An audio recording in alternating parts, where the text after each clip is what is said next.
You are welcome to another episode of the Shadi Non-Conform Show. This is episode 2, and today on the show I have with me someone special. He's a producer, songwriter, artist, music producer, and composer. He is also a mixing and mastering engineer. He owns an entertainment company called Jav Nation, which houses both his production work and serves as a digital record label. He has produced for artists such as Psquare, Dare, Awilo, Capital Femi, Shaman, Idris Abdul Karim, to name a few. Ladies and gentlemen, I have with me the one and the only Vtek. Welcome to the show, Vtek. Hi. We can't hear you now. Hi. Well, I was worried about talking with the outside voice. So, You want to do, what's the word voice is this one now? The pimp game voice. Oh, that's been catching ladies. Yeah. So welcome to the show. Thank you so much for doing this with me. You're welcome. I appreciate it. Yeah. So it is December 31st. Do you have any New Year's resolution? Because tomorrow is New Year's Day. Yeah, actually. Well, for me, 2017 is I've called it the year of awesomeness. Okay. For a good reason. You know, I've had quite an interesting 2015, 2016. Okay. You know, I like to describe those years as the internship of life. Okay. So 2017 is the year, you know, it happens. Okay. Good. Big. Awesomeness. Yep. That's great. Cool. All right. So can you tell us a bit about, because obviously Vtek is your production name. Yes. What is your passport's name? Who is Vtek? Actually, Vtek is the acronym for my four names. Oh, yes, what I are was born with my stage name.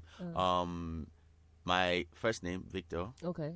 My second name, which is Taiwari, which is Bielsa. Okay, I heard you. And born then, in Bielsa. yes, then my the E is Inakeme, In Nakeme. which is, you know, Edu, Okay. because mom says Edu. All right. And then my surname is Podusu, Kpoudosu.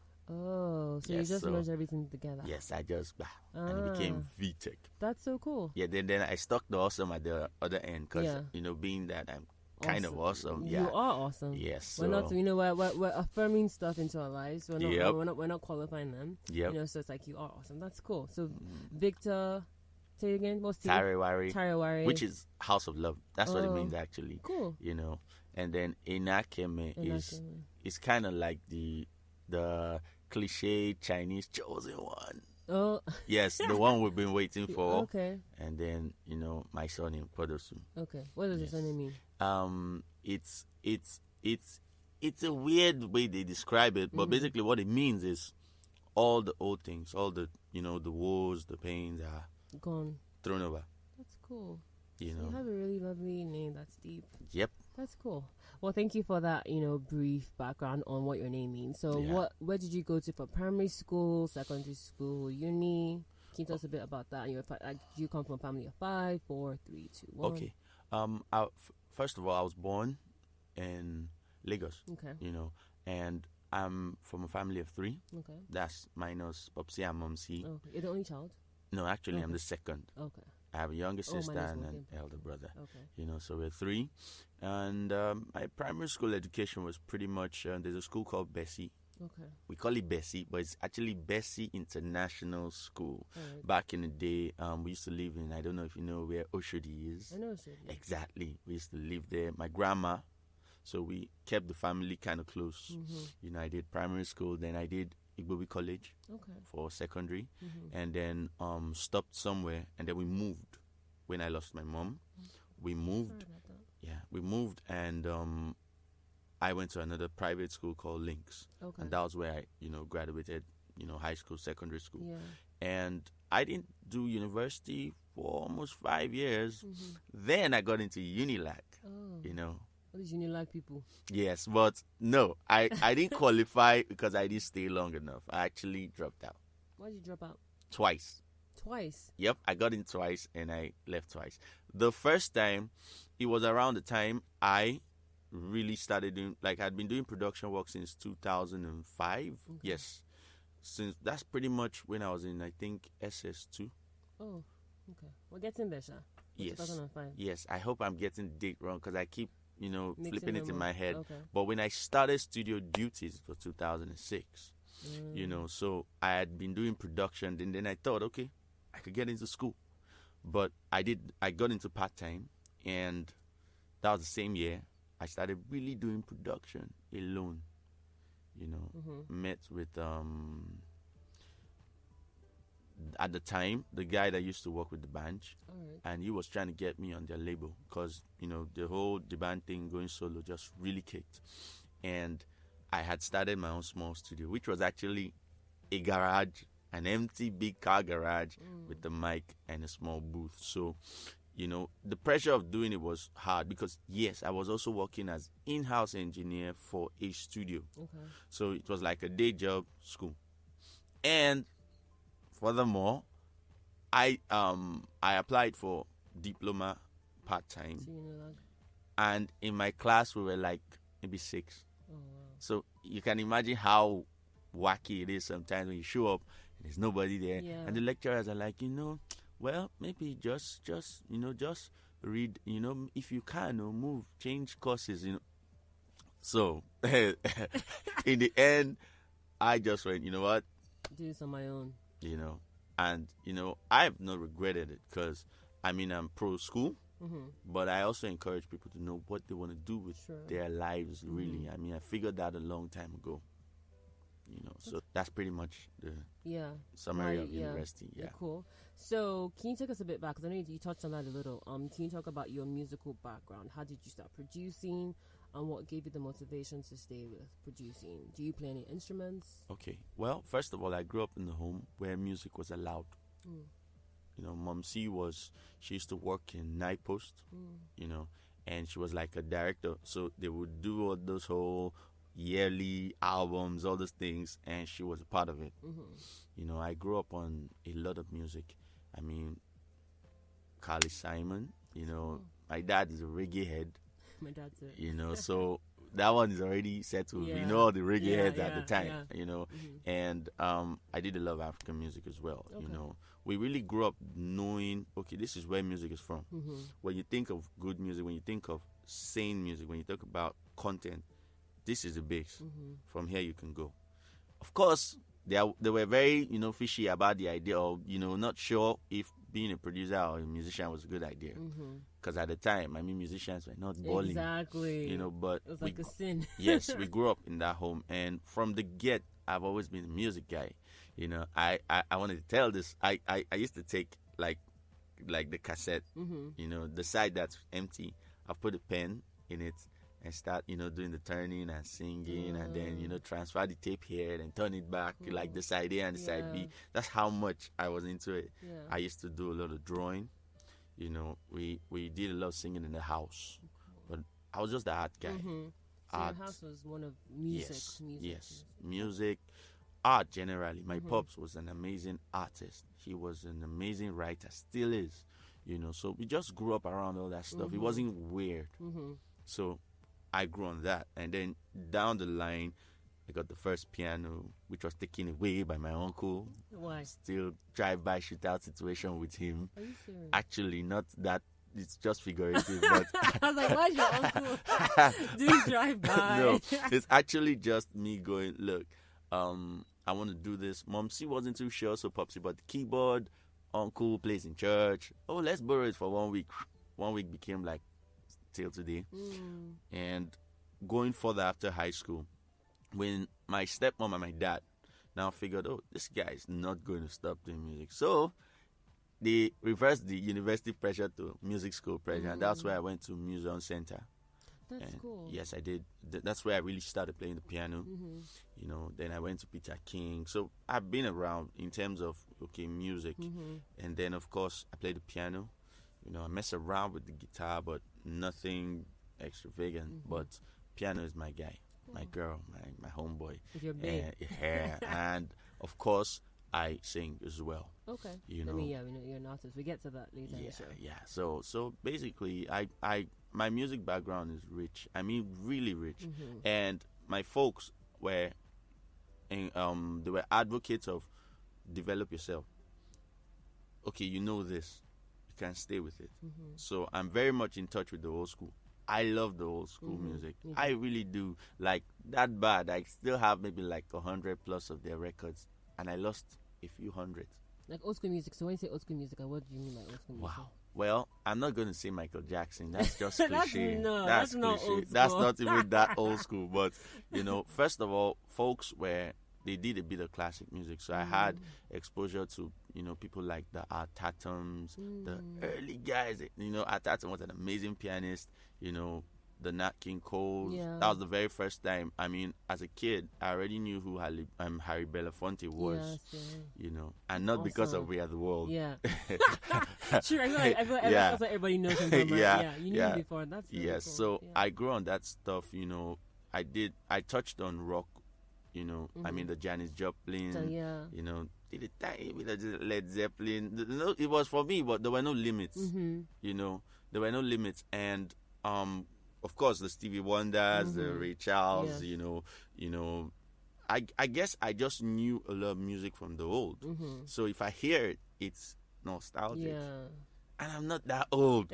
So it's just funny when but that's because of the folks, I would ask you how old you are, but that's not the purpose of the show. We'll just keep it moving.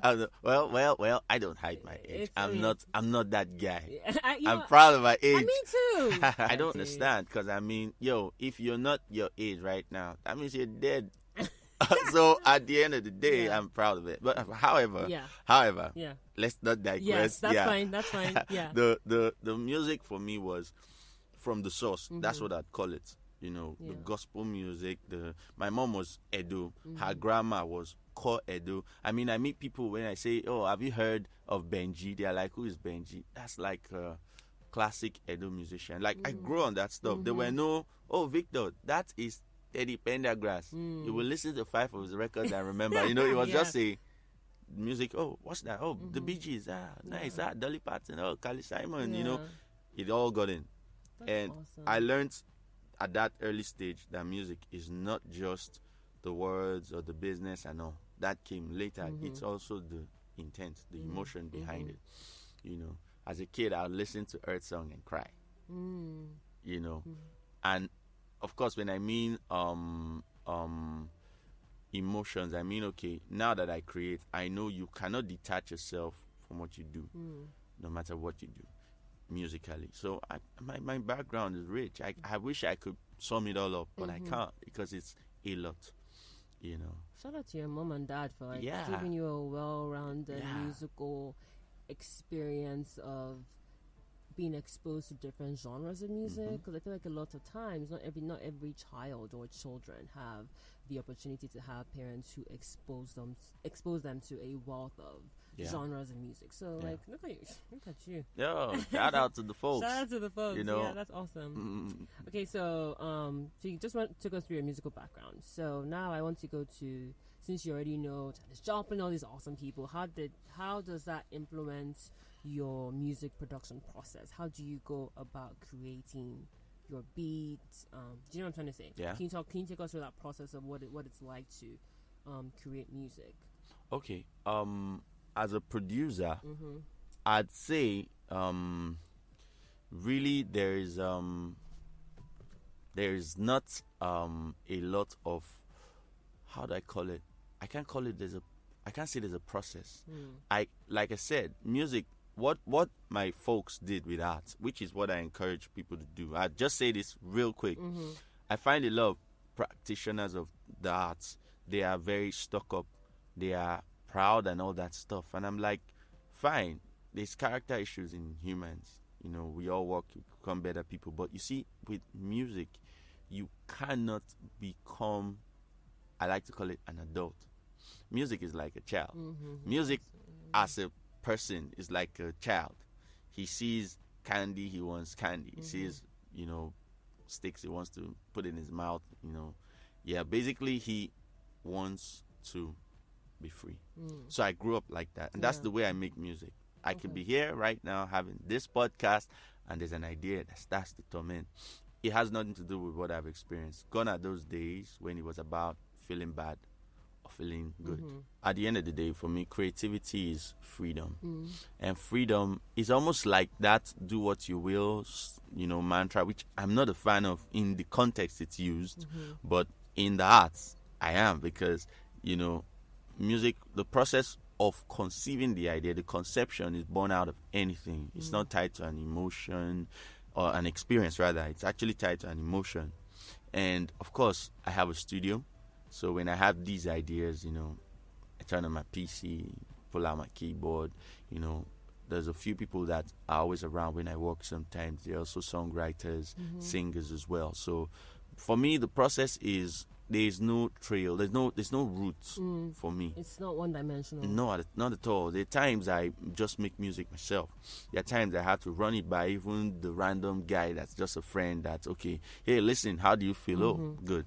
And then I go back in the studio. I've had songs that I finished in minutes. I've had songs that took me weeks, So there's no process per se. Yeah. It's just think it, sit down, do it. Cool. See it through. Yeah. Sometimes do you see yourself in that stream of consciousness when you are creating a song? Because I know that you said that there's no one-dimensional process. But I asked that question because I was watching this interview with Miguel, and they were interviewing him, and the guy who was interviewing Miguel said that how does he go about creating music? And he said that sometimes creating music can be just by stream of consciousness. He gets into the studio and the music literally just flows out of his mind. And sometimes, like you said, it can take hours, it can take days to create what he's trying to create. So sometimes do you feel like you have more of the stream of consciousness, or it's more of it takes a while to get there? No? Actually, for me, it's actually the stream of consciousness thing, because it's so bad that right before I perform, sometimes I am thinking of a song. I hear, now, of course, we have rats in every house, and then you hear that sound they make when they run, and you're thinking, and you hear the gen, maybe when you're playing the keyboard, because generator is our best friend, considering, certain factors. Yeah, tragic. So for me, it's just, it's like my brain, my ears, it's picking up stuff from anything. It almost doesn't make sense. A lot of times I find myself just randomly laughing, and it's because even I think, oh, this is silly, let's try it. It doesn't even have to be about me coming to the studio, all right, but being in here is, once it comes, it goes in. Cool. A lot of times I just listen to people talk, and that thing they said inspires, oh, we could talk about that, or I could make a production like one song I heard. So, for me, it's so broad. I can't wrap myself around it. I've been inspired straight out of an argument, and I made a song in maybe 2 hours, and then I've had the most peaceful points in my life where I couldn't even produce for weeks. So, it's for me, it's now I'm just in that place where it's just there. It's just there. I want to feel love. I want to make it. Boom. I was joking with a friend. I said that every time I talk about the creative process, I remember like being in the car with a friend, and he's like, literally, Shade, pull over. I'm like, what? I was doing like, where maybe someone's like trying to attack me, and he's like, no.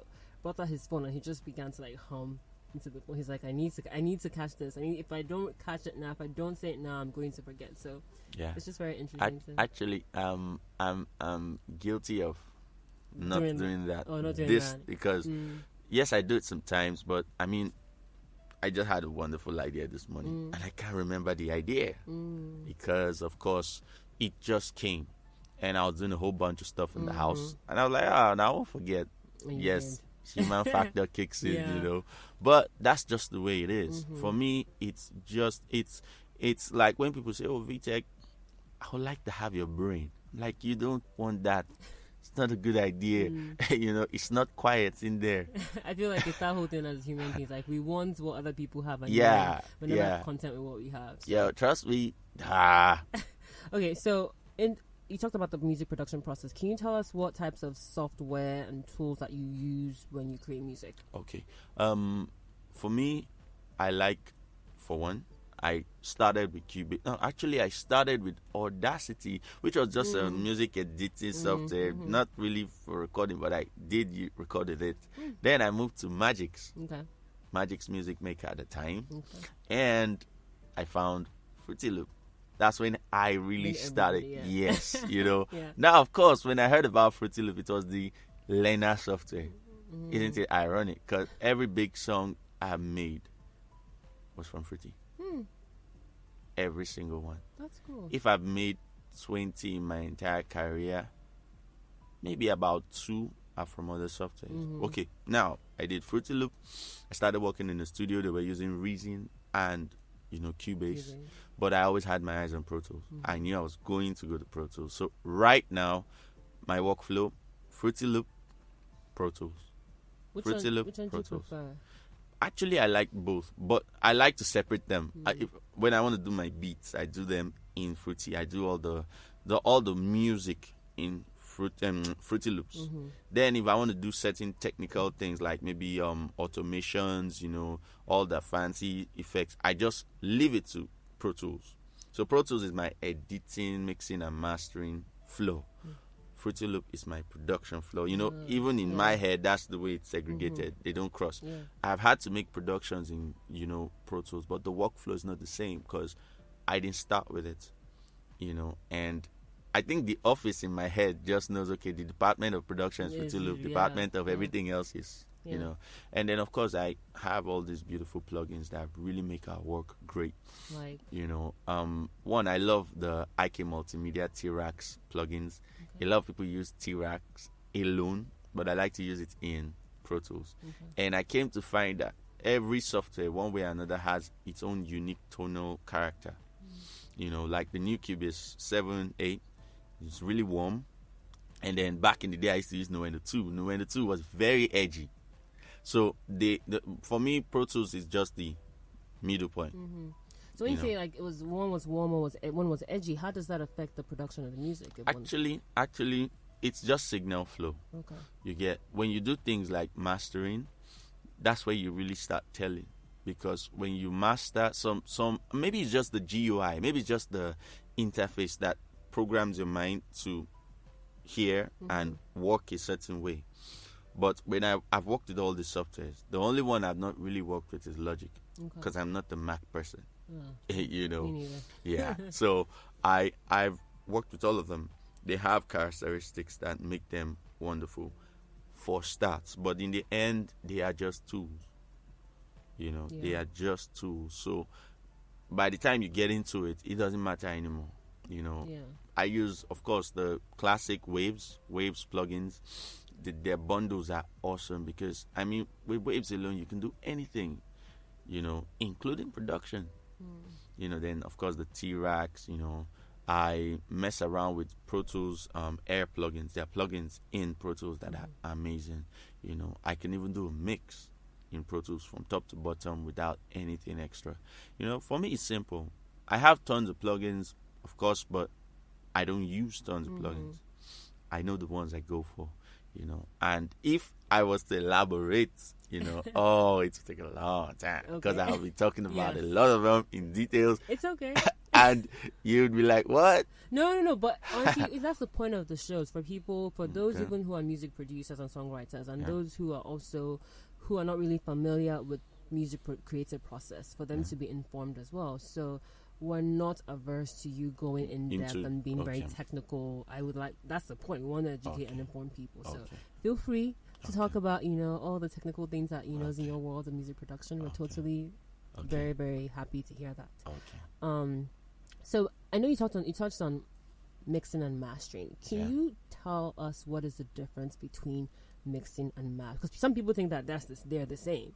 Yeah. But they're actually different. So can you tell us what it means to mix and what it means to master and how they're different? Okay. First of all,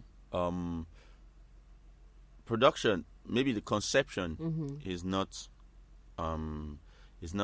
fixed to a pattern. But when it's time to create, you have the idea, you maybe have a sketch, whether it's in your head, your phone, and then you pen down. Maybe you produce, then you write, or you write and then you produce, and then you compose, you arrange. Then once you're done with the creation, you move to the technical, which is the mixing and mastering. Now, mixing and mastering are not the same. I have no idea how. I think it's just the mixing and mastering joined together. So the truth is, mixing is taking it's pretty much it's the part of the creative process that deals with the sonic characteristics of the music, as opposed to, oh, I like that guitar sound, I want this melody. Now you are like, okay, the kick, the snare, the hi-hat, how do I separate them so they are very intelligible in the music?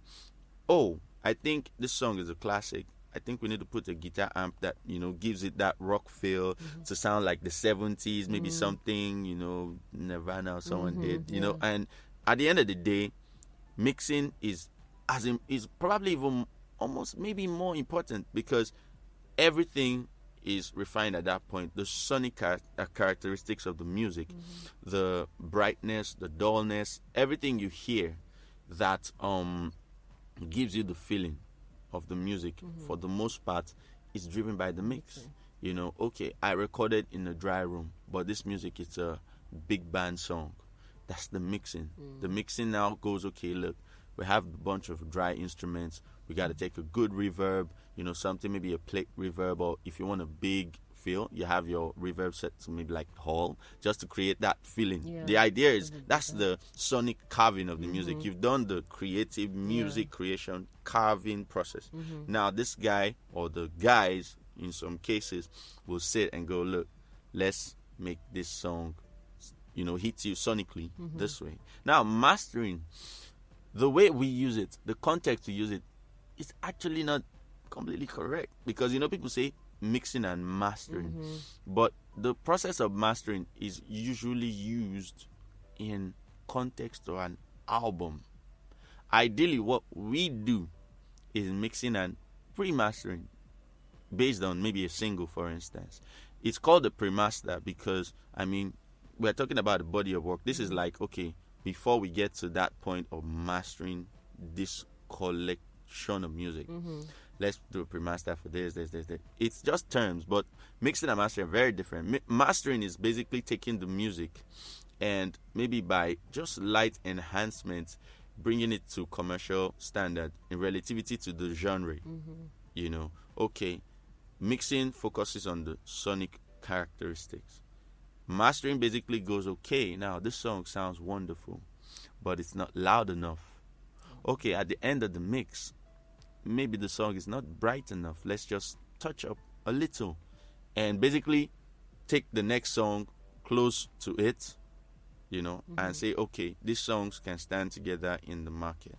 You don't want your record to come out and sound weak or without character. So the mastering is if your mix is right, the mastering is quick, because I read that somewhere. Yes, a mastering engineer is not a corrective sound engineer.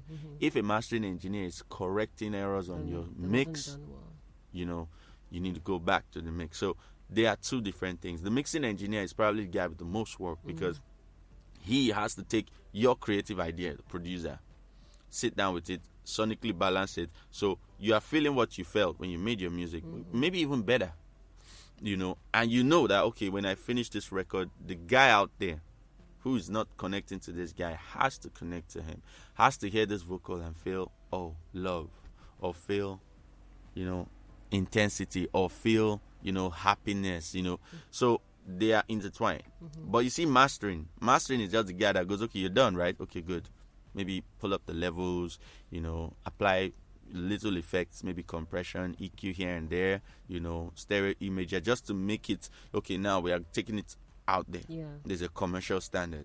This music has to be mastered for that. As a producer, do you have a unique sound? What is so distinctive about a Vtek production? People, you can say, that track was made by Vtek. Can you tell us what makes your sound very distinctive and unique? Very simple. They're awesome. It's actually the sweetest answer to that question, because it's almost impossible to say, okay, this is why. I am the creator. I know my music tonally. Now, one of the things that Vtek has had over the years, which it's just a gift from God, is by virtue of experience, growth, and just being myself, I am not confined to a box. there are lots of productions I've done that people don't even know. At the time when I produced Ejajo, which was Psquare featuring Ti, we were at the video shoot, and somebody there was like, "Oh, this Jermaine Jackson try you for this production." And you're like, yeah. I'm there, and my brother hears that, and he's like, "Victor," and in my mind, I'm laughing because I'm like, that's what it's about. That's why I said it's awesome. It's not a sound per se you hear. You don't hear, how you hear maybe a Don Jazzy production, or you hear, someone else saying, oh, that's how they do beats. Vtek is not in that box. I like to treat music, I like to call it traditionally. If I want to make a rock song, I want to make a rock song. I want you to hear a rock song and go, this is amazing. Who made it? Oh, Vtek, makes sense, So that's the thing. I'm not that guy who has those particular set of instruments that I like to use, that once you hear it, it's him.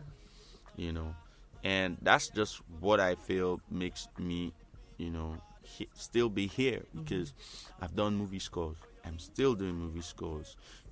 I've done radio production. What movies have you scored? Well, there's a movie. First, I did the score for Clarence Peters' short film, Hex. Okay. I did the score. Then I also did the score for a movie called When Love Happens Again. Okay. It's in cinemas here, I think I saw that promo for that somewhere.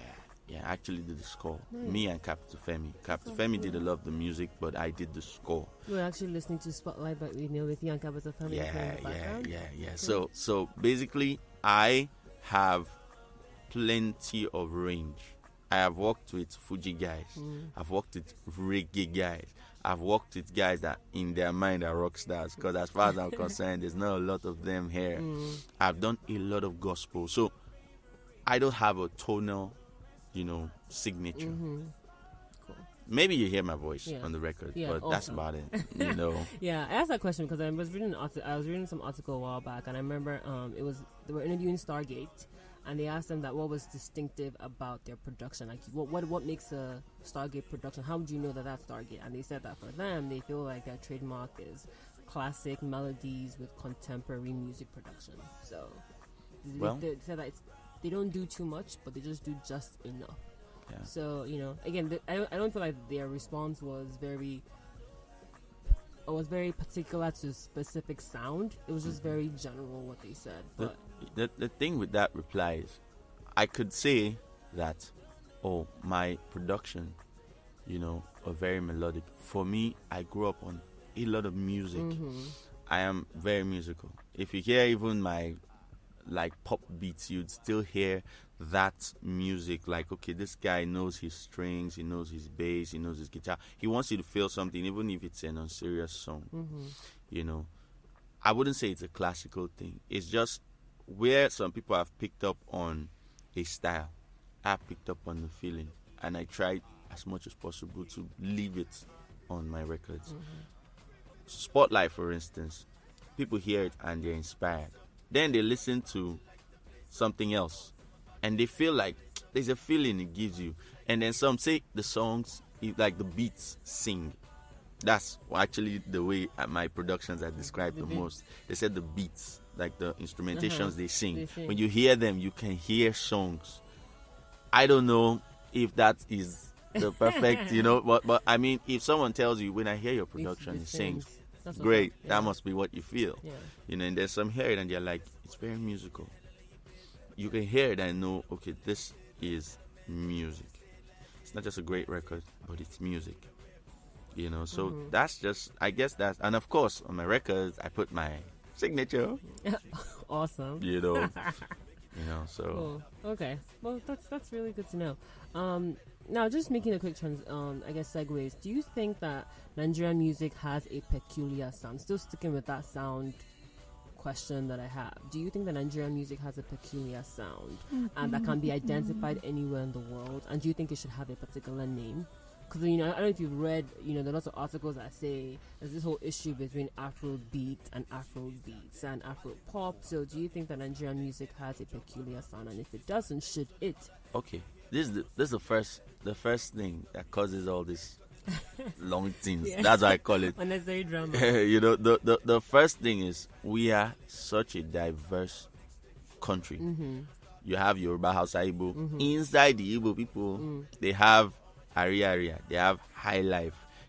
I'm sure they have a whole lot of other music styles we don't know. I don't even know what the Northerners call theirs. In the West, I mean Lagos, the Yoruba land, you have Juju, you have Fuji, you have Akpala, you have Woro. Now, how do you take all these many styles and just call, maybe zoom out on the map and go Nigeria, this sound? It's impossible. Now, to go further, Nigerians are musical people, but at the same time, they are not.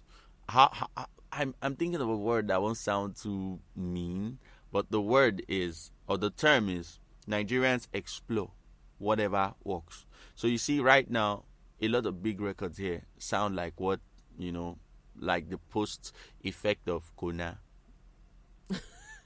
Yeah. Do you know that when that song came out, I swear, I felt like every other song was trying to replicate that Exactly. sound. Same thing with this whole Ghana groove, this whole Azonto, yes, I don't know what they call it, but that style, that thing that the Ghanaians did for a while and then we picked up. So it's difficult. All this Afrobeat, Afro hip hop, it is just, I can come out and say my song style is Afro high life jazz.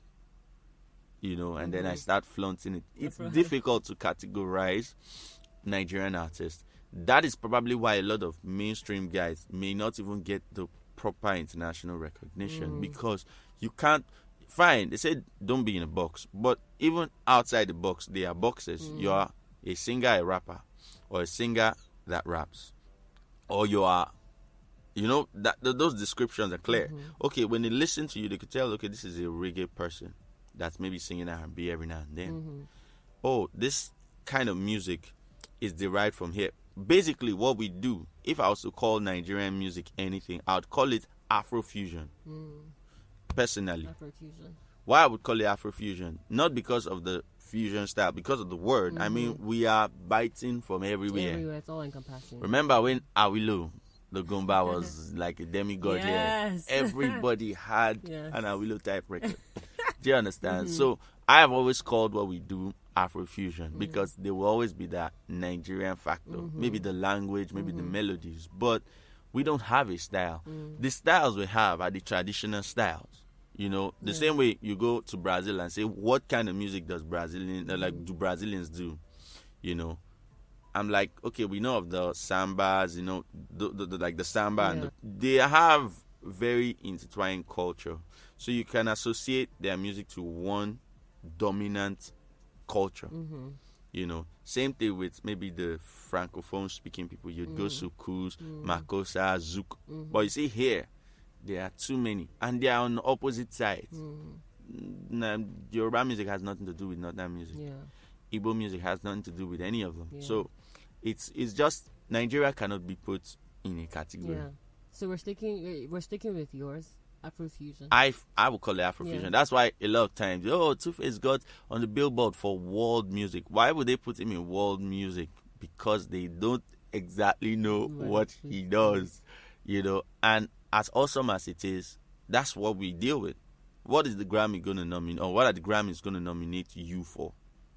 Best nice haircut. Do you understand? They are going to want to be able to say best vocal performance. So what's vocal performance about your performance? Okay, best R&B. Okay, now they create a category that says best international act. But even in that category, people go, Femi Kuti gets nominated a lot. Of course he gets nominated a lot. He has a genre. He is a sound. Even if he decides to sing on a Wizkid song, he's still Afrobeat. Angela Kidjo.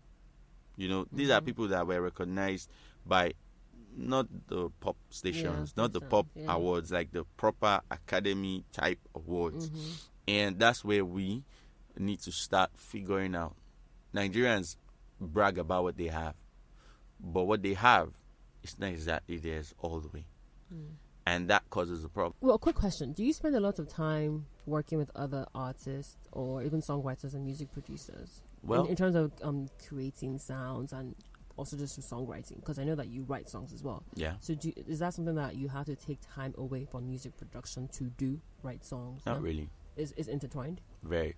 For me, it's very intertwined because I've woken up several times with full songs.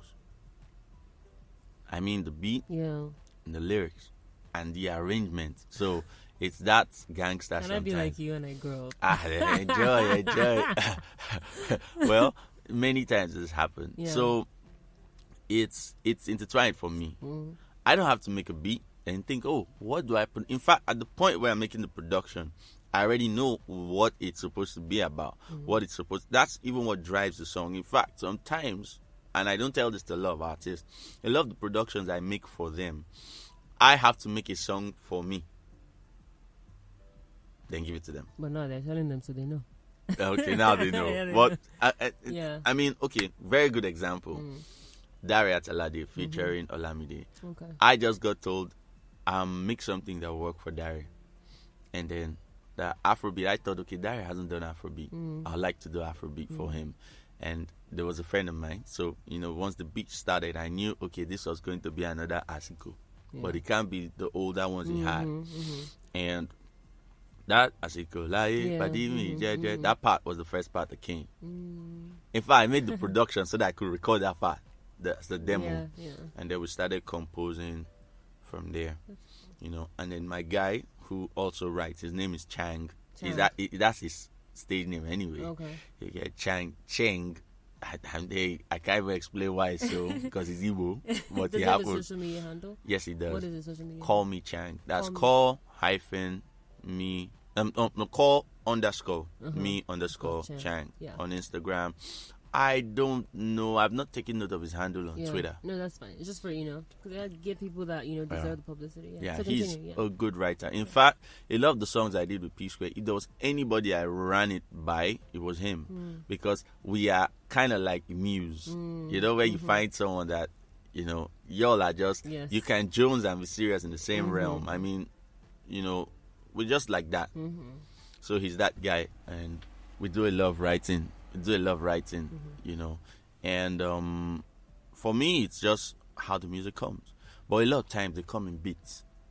Okay, a hook, a pre-hook, or a pre-chorus, and then a hook, and then the beat. Sometimes it's the beat and the verses.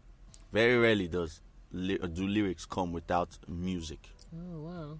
Very rarely. Very rarely. Like, I could count the amount of times I wrote words that were not to a song.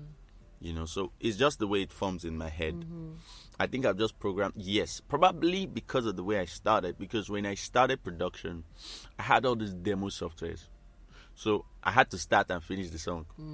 You understand? Fruity Loop was the guy that showed me that, like, I had to produce now and finish now. I couldn't save and come back to it. So maybe through that experience, I just knew, okay, Victor, I mean, the board of directors in my brain are sitting down. Okay, the beat guy is working, and then the lyricist is working, and then the melody guy is working, all just creating music. Which is why another thing is, for me, making music is a very short process. I'm not that guy that spends 12 hours. Weeks on a song. No. Unless I'm just having an off day. But for me, it's almost freakish. It freaks me out sometimes, because then I have to slow down and go, okay, are you speeding too much? But it's just the way it works for me. It's just the way it works for me. Music comes together a lot of times. Very rarely do I have a beat idea that doesn't have a song. That's really cool. Like I said, I'm just jealous of that. So in terms of, I'm going to go on to sampling now. What's your take on sampling from a creative perspective? Well, sampling is just part of life, especially as a producer. If you ask me, sampling is just what we do is sampling for the most part. Very good example. Ejajo by Psquare featuring T.I. was inspired by Prince. He was, I wanna be your lover. Of course, I didn't bite the music. But I mean, I saw him at the BT Honors, and ladies and gentlemen, welcome, Prince Rogers Nelson. And then he's walking up, and then I heard that, and I'm like, I love that. I want to make something like it. So I'm guilty of sampling. I'm not ashamed of it, because music is very much derived. Even the genres where like what you do when you say you're a jazz musician, how did jazz come about? So at the end of the day, I'm not averse to sampling. I think sampling is good. How you sample those is another thing. It's one thing when your music inspires, and then maybe I take one or two things out of it and I create something around it. It's another thing when I practically recreate what you did. Because look at blurred lines. Like, seriously speaking, because I took what's it called, structured music law class this past semester, and that was one of the cases we discussed. And my professor played Blurred Lines and played Marvin Gaye's Got Together. I believe it was Got Together. I think so. Going to give it up, whatever. I need to double check that. But at different points, it sounded extremely similar, and then at certain points, it didn't sound similar. But the judge ruled that there was copyright infringement. So I guess I say that because when you touch on, like you say, you take one or two things from there. But like I said, the first time I heard Blurred Lines, I seriously said, "Oh, this is a Marvin Gaye song." Okay. Now, the way it works with me is my sampling for me is predominantly for the beats. A lot of times, and I get there are legal factors to it. That's the creativity in it. Because I don't feel any one musician can say, "Oh, that melody is mine." That's what my professor said. Fixed. Yeah. If you play this melody anywhere in the world, I created it. I mean, seriously. Yeah. If that was the case, probably David in the Bible, his generation was still suing people till today, because he'll go, "Oh, that my pops played that for." So you understand? I'm just saying that realistically. So music inspired, but you see, some people bite your song, like go copy and paste. Yeah. That is shortcut. Do you understand? I mean, what producer wants to tell me he wasn't inspired by something he heard? Okay, very good example, advertisement. You see all them billboards all over the place, and you drive by, maybe Agege, you see this billboard of Omo, and then you're in Ikeja, and you're in traffic, and there's this big Omo banner, and then you get to maybe the island, and on the toll gate you see one big, maybe a woman with the wash with Omo, and then you get to the supermarket, maybe like a week later, and then you see Omo, and then you just feel like, maybe I should get Omo. Now you tell yourself, well, I just had this genius idea that Omo works, but I mean, it's suggestive. You were practically being suggested too. So music does that too, maybe even quicker, because at the end of the day, I just hear it. I like it. I like the beauty. I like what it feels like. I want to recreate that, but not that. Okay, so I was going to go to the legal later, but let me even go to the legal now. Because a lot of times in Nigeria, when we hear music producers sample songs, I always wonder, did they get the clearance on that? Did they get the license on that? Well, that's now, I said I'm not averse to sampling. I think sampling is, if you are inspired by something, you create something that, that inspired, that in itself is sampling. But you see, for in the literal context, sampling, like taking, that is risky, because in Nigeria, it is the most abused thing. It is so bad here. Like, so many artists ought to be richer, but they're not, because we don't have a structure. I can hear you sing something now that you've recorded, mixed, mastered. Go to my studio, record it, release it, and nothing will happen. That is terrible. Yeah. That happens all the time. So you see, I wish we could apply it here. A lot of artists we know will be in police case now, or maybe in court. They'll just be like, all of them, maybe they'll be doing maybe podcast shows, or maybe they'll be performing in Skype because they can't leave the court. Are you insulting me that? No. I'm just saying. You understand? Realistically, they do it so much that, and that's another thing. Royalty, that's another thing that we have not yet embraced, because the system feeds off it. Did you get recognition as a music producer? Was it after a particular project or song? Well, the biggest recognition I got, the biggest thing for Vtek, was working with Psquare. On their last album, I had the highest production credit. I also produced Shakini. Under much, contempt, I actually didn't get credit for personally. Interesting. Yeah, actually I didn't, because I produced personally. Yeah, I know you did. And in the way it's balanced.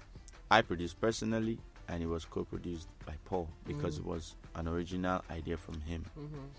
You understand? Is there a reason why you didn't get?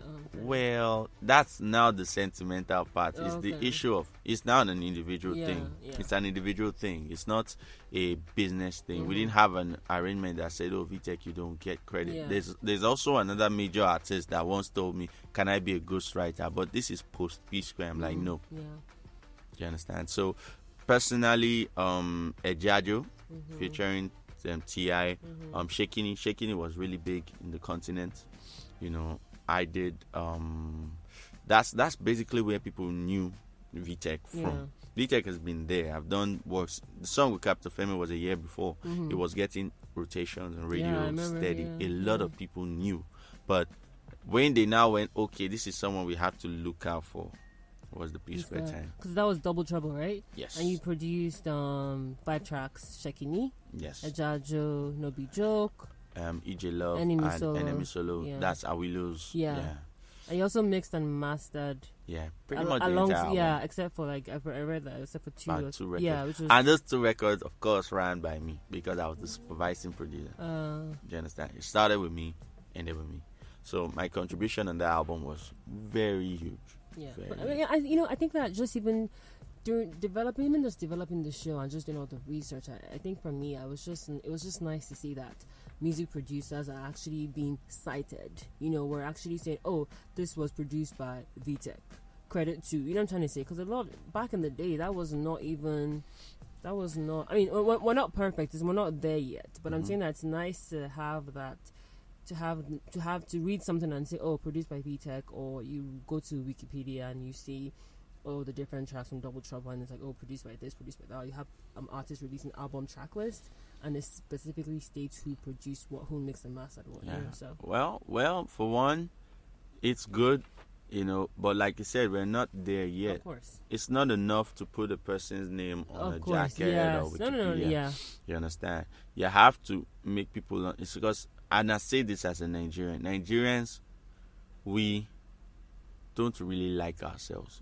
I think that's the way to describe it. Nigerians quickly become prejudiced because some people just have an issue with you being successful. Example, me. I am a victim of that, or was a victim of that. Now I'm not tied to those strings. Where you pop out and then some people are like, so okay, you produced Psquare, but when they came here that day, you were not with them now. And then you see people go behind and be like, what do you think? And then talks start coming out. Now people start building this impression of you that's not consistent with your person. At the end of the day, there's almost this silent resentment, especially because I didn't do what they call industry internship. I popped out of nowhere. So I had issues with a lot of people that were, in quotes, nice people, but they just felt like I was taking something that I didn't work for. But there's enough. I don't know. I feel like there's enough room in the sky for everybody to. That's why I said we here don't really like ourselves. It is not enough to see, oh, there's space in the sky. It's, why are you here with me? Yeah. Why are we up here together? You be my junior now. Those things that make their mind shallow. Yeah. So at the end of the day, it affects work. It affects work. So if you, the artist, say, oh, produced by Vtek, then they ask you another day and you go, oh, produced by one sound engineer like that, you're already negating what you said.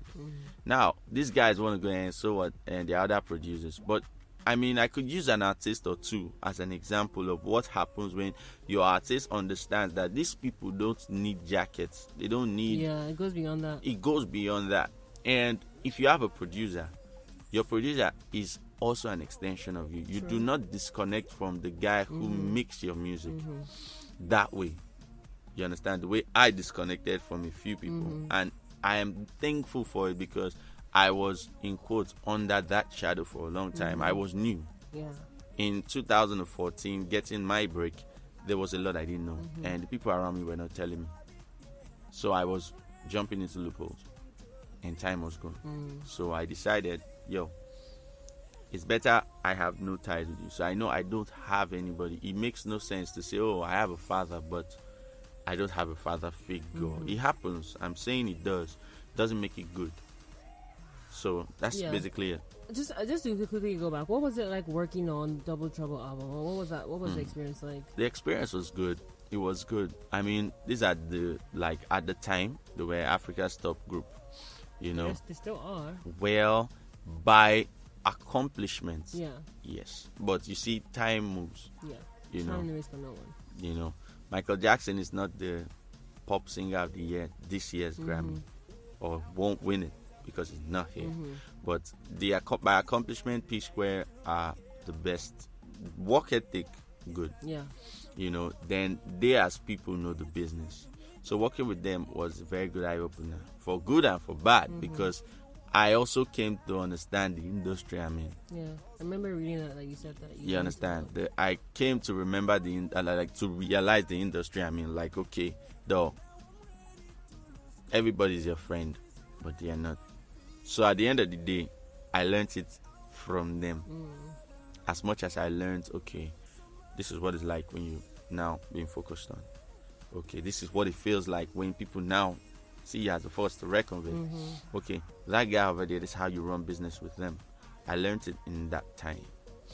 But then working with Psquare, I was studio engineer. Okay. I was not integrated into them. That's why I never went for gigs. I mean, the first time I saw Psquare perform was this year. Oh, wow. At Afrima, of which I wasn't nominated this year, but I was nominated last year and 2 years ago. That was the first time I saw these guys, and I had produced with these guys for 3 years. So I think that just basically explains what I'm talking about. What was that experience like, seeing them perform? Well, I already knew they were awesome at it, but at the same time, it was a happy, sad thing because from the back room, from the outside, it looked good, but from the back room, I'm like, yo, that song, I produced it. Yeah. These people are cheering you now, but I never got, yo, Vtek, let's go and watch me perform. Do you understand? But at the same time, I was helped several times by them. So it's like a half full, half empty scenario. But coming out of it, it now prepared me for what was next, because now people knew who I was. I wasn't trying to over-introduce myself. So apart from Psquare, because like I mentioned it during the introduction, what other artists have you worked with? Dare, worked with Shaman. I've worked with Awilo Lugumba. I did something with Jermaine Jackson before he left. Okay. There's a guy called Virgil from Portugal. Worked with, still working with him. There's a guy now that's really popping off. He's on the Francophone axis. His name is Jody Clark. Okay. Also popping off. You have Dumebi, your artist? Yes, Dumebi is also, by the way, she's a songwriter and she's also an awesome musician. Hope to have her on the show sometime. Yeah. It'll be sweet because again, that's why these shows exist, right? These people will never get talked about. These are people that were there when I was creating the music I made for Psquare, so they know. They even have contributions. But okay, now maybe is it true that you mixed and mastered some of Cynthia Morgan's songs? There are only 2 Cynthia Morgan songs that have come out on that Northside that I did mix. Oh wow! Every single one. Lead Me On, Simatinia, German Jews, Taken. We could go on all day. She had the one with Stoneboy, and on my mix jobs now, I put that awesome mix. It's a girl voice saying awesome mix because I can't go Vtek on the mix. Cheesy. So I just hope people pick up on it. I've done quite a lot of work. Is it true that you mixed and mastered Simi's Jam Question and Open and Close? Yes, I did. I did Jam Question. I did Open and Close. I did the one. There's one. Okay, Open and Close and Jam Question. I did mix work and I mastered Oriente, and Shadi. Oh, okay, cool. You know, so in fact, it's one of the hardest things to do these days. Oh, Vtek, what have you done? And then I'm like, oh my god, I forget something now. You know, I've had work with the Neola. I've worked with quite a lot of people. Idris Abdul Karim. You know, I was on a song with him in 2013, of which the song got a nomination. What was the song? It's called Woes. Woes, okay. I Go Wozy. It wasn't Moringa. No, Moringa is another one. Okay. Moringa wasn't even that popular. Yeah. I Go Woes was the one that, you know, we were performing together, industry nights, you know, celebration. I did make some, you know, it's just at that point I was juggling production and artists. So I just decided, okay, you know what, producer is going to do a lot of work for me. Boom, artist on the side. So now when I go on stage, some people are like, how you sing? It's like that part of my life is now at upcomer side. Which is fair. Yeah. I don't pretend like you're supposed to know. No, You're not. You don't have a crystal ball. You know that when I pass by, it shows me on stage. But as an artist in 2012, you released a mixtape called First Impression, right? Yes, I did. What was the reception like to that? It was good, but it was very low key. You understand? It was mostly people who had already been looking at Vtek that saw it, not new people. Which is another thing that, you know, going forward, I am really working on, and I have to say it's a blessing to have to find your path on your own, because you learn. You know, Vtek is blessed. Vtek has, you know, the decorations, you know, the works. You know, the business is still a work in progress because it costs a lot to do music. And then I was just this guy that needed to get out. You know, right now we're listening to Dreams Away. Yeah. So First Impression was just, okay, let's put this out, you know. And then I met with Idris, like I think a year later or so. We did, you know, these songs together. I did the stage and I had to stop it for show and perform studio work, which was predominantly the Psquare album, you know. So moving forward, I'm like, okay, I have learned so much. Fine, whether you like it or not, you're in a business that needs money, but money is not everything. You understand? And I am working. I mean, I put out a record like the Christmas Eve called Holiday. I had all this bunch of people on it. Yeah, I have that. That's the one with Capital Femi, The Myth, you know, Dumebi, Chang, Metronomy, Oluchi. I call her Lucci. Yeah. You know? Oh, because, you know, I was like, is this because, like, when I saw Lucci, I was like, wait, I know there's a rapper called Lucci. So I was confused. I was like, is that the same? But it's like, this is a girl. Well, this is a girl, and it's a girl. She was on one of the Project Fames, and she was one of the hot ones. Like, she's really good. She's doing a lot of theater now. You know, that theater stuff. So, you know, this project for me is more personal because you see, now I cannot come out as an artist, but I cannot stay as a producer. So now, how do I balance it? And that's where the idea of Vtek Presents come from. That is Vtek Presents. It's a project, and I will be putting out a body of work most definitely next year. I already have some major collabos, you know, one of which is a song with Awilo. Okay. You know, I'm singing, all right, I'm producing, but it's like what Timbaland did with, you know, his albums. You know, he would do a bunch of parts, and then so this is my project. I am still doing production work, and because of the way I'm making this music, I can also perform them. You know, me and Dumebi do a lot of performances together because I actually have her do songs with me, so we perform together. And of course, it's always amazing because I mean, she's also an amazing performer. You know, so it's amazing. You know, I would say though, I wish in our business we got the financial credit as much as we got the, you know, I like to call them the mundane credit, because since I'm running my own private record label, I am funding it myself, you know, and I just look forward to, you know, people actually now looking and saying, look, we need to stop putting our money in. What illustration do I use? We need to stop putting our money inside leaking baskets, because there are many people that are just, you know, they are flash in the pan. You can deceive yourself all day. But you see, Vtek has done the test of time. Do you understand? I started production. My very first okay, this is a Vtek production, was in that got out was in I think 2009. So Vtek has been around, and he's still here. So naturally, you would think that a person would look at that and go, okay, you have a track record. I should be able to invest in that without, shitty standards and all of that. But hey, our country is seriously not that place yet, and very rarely happens. But I am of the opinion that it doesn't matter. Now, now speaking of Jab Nation, do you have a publishing arm of Jab Nation or no? Jab Nation is very new. Okay. That's registered. Yeah. It's very new. I've not even launched it. I mean, most people still think I'm with Awesome Express Music. They don't know I'm with Jab Nation.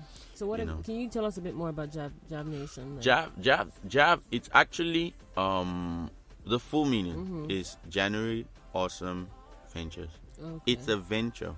It caters to other things that I intend to branch out into. But just to developing. Yes. Okay. But it's the music first.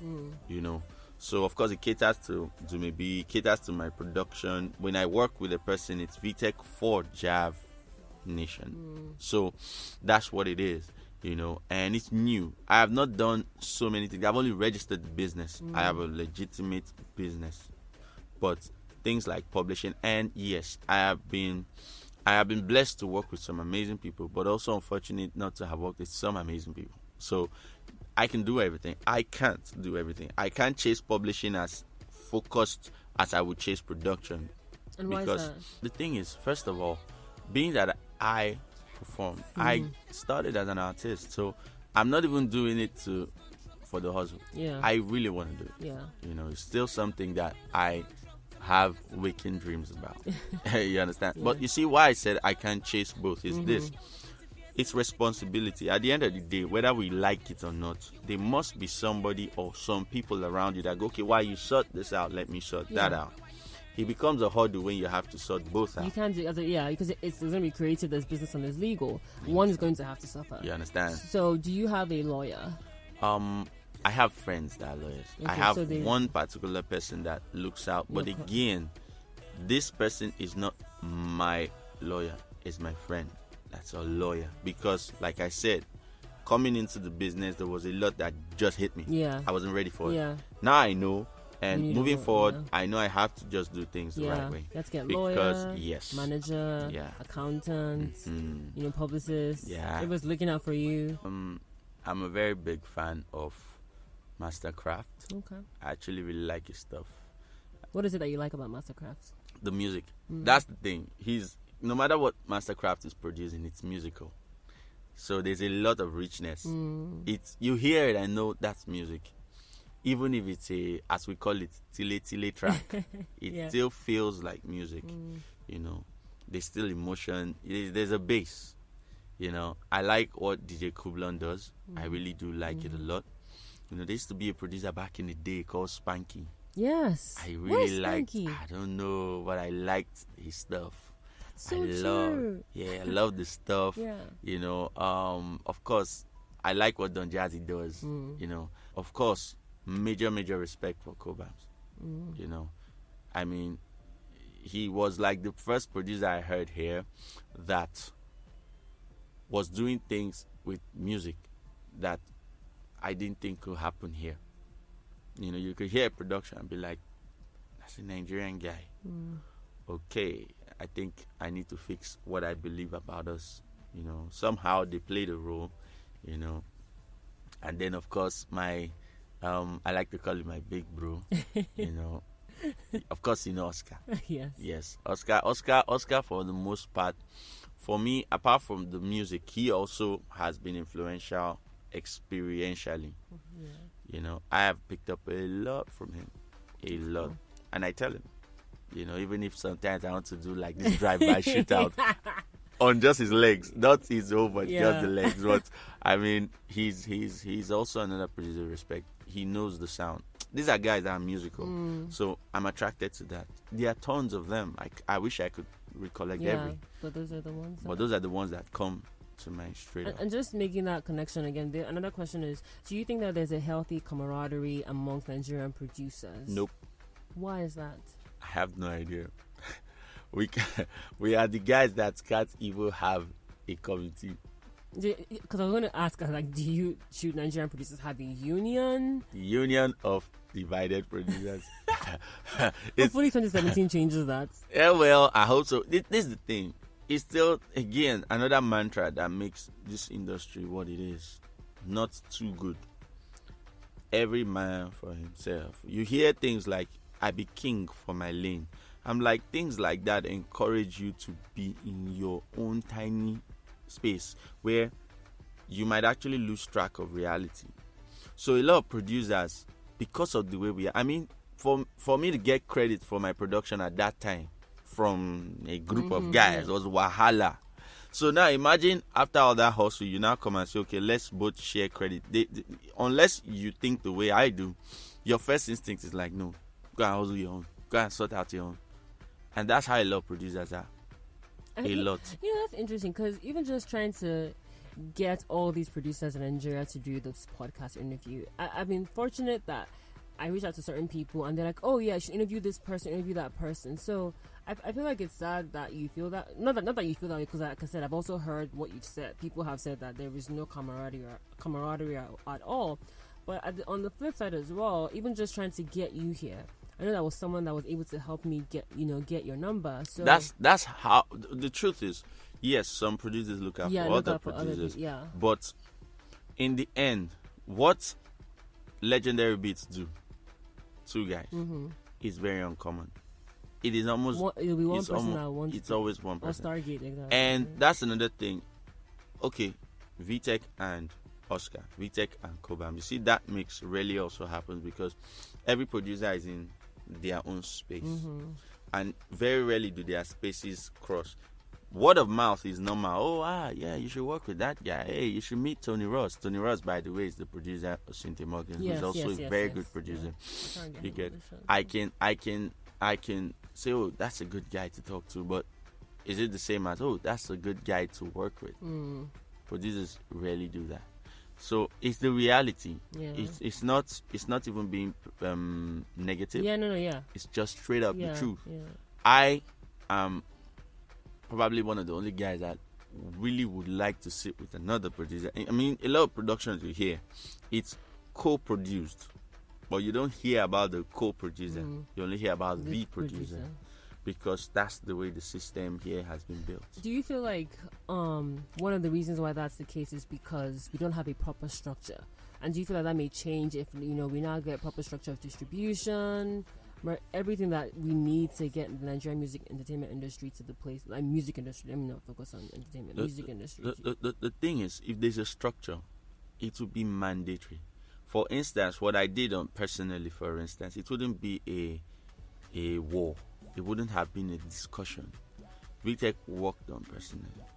Vtek did 95 to even 98% of that production. But there's again, I'm not sure if this is true, but I've heard that even in the States, there's certain A-list music artists that you work with, and you produce your songs, and they say that they want to get co-production because they just want to get co-production. Well, and you as the producer will have to decide if you want to or you don't. Because if you say no, they will not.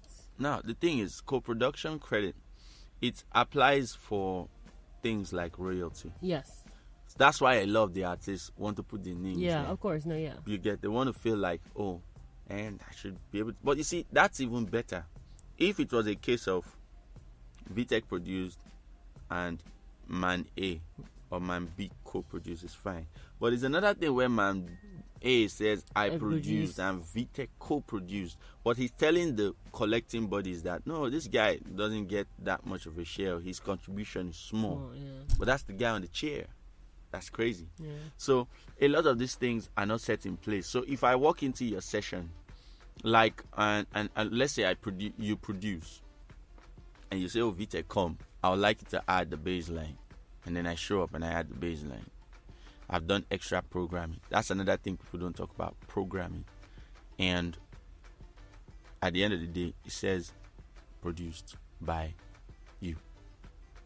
Ideally, you could get into legal issues because now you are saying that my work which I should get credit for. It's insignificant. It's non-existent. Do you understand? It's non-existent. But you see here, it's not so. If it was so, a lot of productions will have at least 2 or 3 people's names on it. Yeah, I mean, some tracks you see, and they're like 5 producers, like 6 producers. You understand? Yeah. So it's not. It's where we've not gotten to yet. People are still struggling to be seen, to be noticed. You need to see me enough. So you are not even thinking, well, why don't they see all of us together? You know. Mm-hmm. So that's just the truth, and it's a sad reality that may take too long to fix, because Nigerians are not big fans of themselves. I don't mean it like you don't have fans, but I mean it like this thing I'm saying now. Someone should hear it and go, really, it makes sense. Let's do something about it. But no, because at the end of the day, why should he do it? Because Vtek said it. You know, so it's not even a question of if it's right or wrong. It's a question of how does it affect you, self. You now come back into your box, and then everybody's looking at everybody. Now, what this man could have done to make it better, he won't do, because hey, it doesn't concern him until it does. Yeah. So at the end of the day, it's a sad reality here that is real. It's real. It makes it gangster for us producers. Yeah. You know, like do go to the clubs every now and then. Mm-hmm. Just maybe visit, or there might be an event, or there might be someone who invited me, which is very much likely the case. Yeah. You know, I club not that much, but I try to just be in touch. And because creativity is not boxed by the time you're in, maybe that's why a person could say, okay, Vtek is not a 2-day sound, he's just a sound. I don't go out and go, oh, that's what people are dancing to, I should make more of that.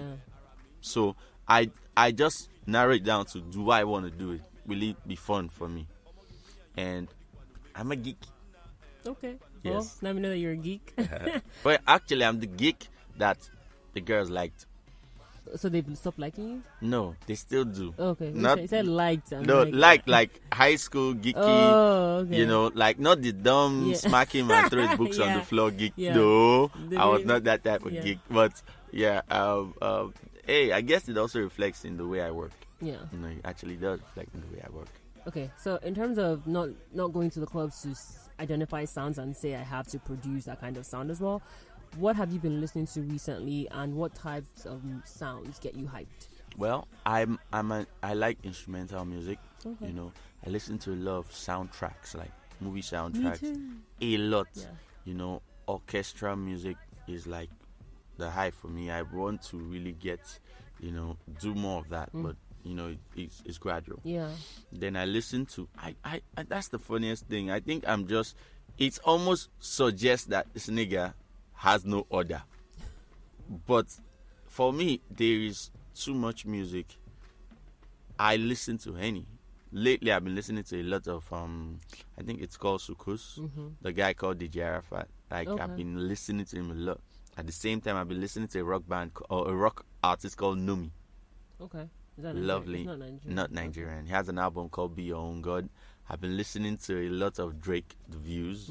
I've been listening to a lot of, you know, I have all these old CDs here, the Osadebe and Co. I just mix it up. Okay. You know, so I'm just in that realm. Yeah. I'm not here. Yeah. You know, and it's fun. I like it that way. It works for me fine. You know? Cool. All right. You know, before I go back to the fun questions, I wanted to ask you, you know that magical healing song from Psquare? What was it? Was it because was it off an album? Actually, it was that was the first thing I did for them. Yeah, it was almost like a test, and they were willing to run with it, but then it leaked. Yeah, that's something. Yeah, it leaked, and I had no idea. Although we didn't even bother to find out because I mean, ideally, they were intending to feature a big international act on it. It would not even make sense for me to leak it, knowing that, oh, this chick might be on it, or this guy might be on it. Yeah. So, you know, it was just the reality of it. And that was when we stopped letting people have these songs before it was released. Yeah, sure. You know, there's a song of mine that I have not even released. I played it for a DJ here on Christmas Day, and he said somebody sent it to him. I don't know how the person got it, but then at one point or the other, 1 or 2 people have gotten the song. So how do you just let anyone into your studio? No. So how do they get it? First of all, I have friends that I let listen to my music. The friends have the list has shrunk. Yeah, because Now, I yeah, was about it has to really say, shrunk. Yeah. You know, but apart from that, there's also the fact that, you know, we just casually let people have, like, there's that one guy that you just let have your song. Now, all sorts of variables might be the reason why the next person got it. So now I'm just very careful. You know, especially for full songs. Yeah. Like the song I did with Awilo. The only person that has it is the guy who, for a long time, had been doing my online PR. He's the only one. And that's because he and I know the game. Yeah. We don't mess around with that stuff. Yeah. You know, he's also quite good, and he's very intelligent. So he's a guy that, let me listen. Let me have ideas of what we can do with it. You know. So that's it, though. I don't mess around no more. Nope. I don't mess around no more. Okay. Nope. Dari is a musician. As in proper musical musician. Psquare, they can fall under the category of pop. They are not as musical as Dari, which is fine because, hey, not everybody can be the same. Do you understand? Bryson Tiller is no J. Cole, but we appreciate both of them equally. Yeah. Now, that now fixed the idea on the minds of many. This guy just does all those style. He started making them really see that, okay, maybe this guy is not stuck in a box. You know, and for me, it's hey, what could I say? I'm here now, and I want to do things better. You know, I actually intend to run this coming year. I'm going to be doing a lot of publicity. You know, directed ones, not boom. Everybody and then that guy that knows you will say he knows the guy that knows the guy that knows you know. Yeah. It's more deliberate. People can now go, okay, this is where he is. Yeah, the website. I'm actually working on a website. You know, we've done photo shoots. We're gonna do more. Yeah. Basically, we have the material for my YouTube and all of that. I have videos. I actually have sessions of people I've worked with. I'm gonna be doing. I wanted to do like this tutorial, like a real tutorial class. Initially, it was a seminar I wanted to run. Then I wanted to do a tutorial class, and decided, okay, you know what? I have my YouTube page. I have produced many great records, and I have their projects. I can always just run through of how this music was made. You know, I have all those videos. I have everything. It's just now how do we put it? How do we get people to see it? Where do we direct our funds? Because I mean, Nigeria is so gangster now. Money is like the 90%, you know, drive. There were a lot of things that were free. They're not anymore. And these things happened overnight. So you don't really have much time to prepare. But hey, I like the climate because, hey, we didn't create the jungle, but we gonna live in it. And we gonna get rich in and it, you know. Speaking of the production process, what was it? Because I'm playing Zaina's Pana. Yeah, Pana. What was it like making that track? Actually, that record I made it a while ago.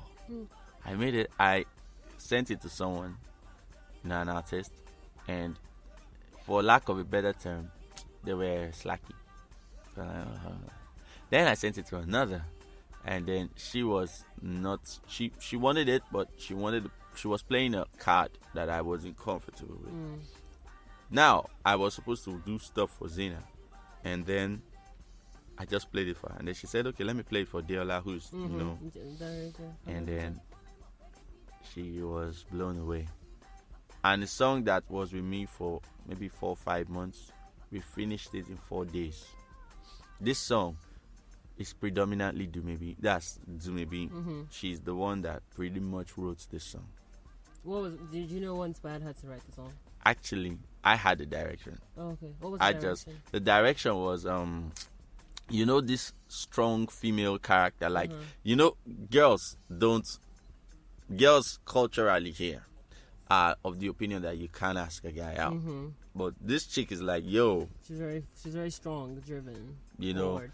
I know you like me. We're going to go out. You know, it's very, very, you assertive. know, Shaka Zulu Lina or something like that. So, so basically, that's what it is. And she cut it. You know, she did the demo, and then of course Zena performed it. Now Zena killed it. I mean, hey, Zena did really well with it. All right. got a few more minutes. Let me just go back to the fun random questions. What do you miss? This is a weird question, but what do you miss the most about being an unknown producer? What I miss the most. This is a very weird way to say it, but then people just supported because I was that small boy that we soon blew. Yeah. You know, that's actually what I miss, because once I did something and 4 nominations here, 3 nominations here, this song is topping the charts, people are calling me from other countries, then all of a sudden they're like, you don't do now. You know, that's actually what I miss, because Vtek of 2012 would have gotten someone to put down 10 million. Vtek of 2016 is having people going, you've come quite a distance. And now these things, so we can't come at you and say, give us this, and we'll give us 10%, and we'll take 90%. Yeah. Do you understand? Yeah. Which is something I hear there is actually a label or a body, I don't know, in the country right now that will sign you, they will invest, do everything, but everything you get from them is 10%, and I think it's for 5 years or so. And I'm like, how desperate can one be? But is it even if it's a 360 deal, that's like, so 1090? Well, and 1090 is crazy. I think 1090 is crazy because it can work for the first year. Yeah. And then when you pick up, it may not be enough. Yeah, especially when the company is not under obligation to take care of you. So that 10% now has to cater to maybe even production. Yeah. So now all of a sudden 10% that was good for. So Vtek of them, that's the only thing I truly miss. I don't miss being unknown in terms of visually, because not a lot of people know my face. I know a lot of people see me and go Vtek, and then they reference the song I did. I'm like, wow, so but what I miss is that natural support for the young guy coming up. Because once I got here and I got something, most of those people started, there's this idea that once you make wave, you become proud, you become snobby. So a lot of people were ready for that and just assumed it. Yeah.